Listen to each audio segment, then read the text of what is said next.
দেশি না বিদেশি। রায়ান রাফি মানেই ঝলক, এই জন্য ঝিলিক হোটেলে কোটি টাকার কারবারি দেখতে পড়বে না আপনার চোখের পলক। রায়ান রাফির প্রথম ওয়েব সিরিজ ব্ল্যাক মানি তুফান দিয়ে যেমন ঝড় বয়ে গেছে বাংলাদেশে, ব্ল্যাক মানি ওয়েব সিরিজেও নেই পিছিয়ে।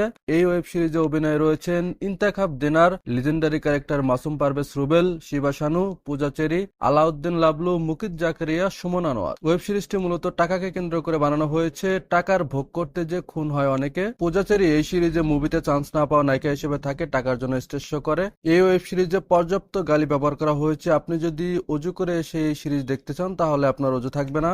গালাগালি আপনি পছন্দ না করে থাকলে এই ওয়েব সিরিজ আপনার জন্য না। এখানে কিছু ভাইরাল ডায়লগ রাখা হয়েছে যেটা মোটামুটি আপনাকে বিনোদন দিবে। রায়ান রাফির ডিরেকশনের কথাও বলা হয়েছে। রায়ান রাফি মানেই হিট সিনেমা। তুফান আর সুরঙ্গ মুভি নিয়ে রায়ান রাফি ব্যাপক আলোচনায় আসেন।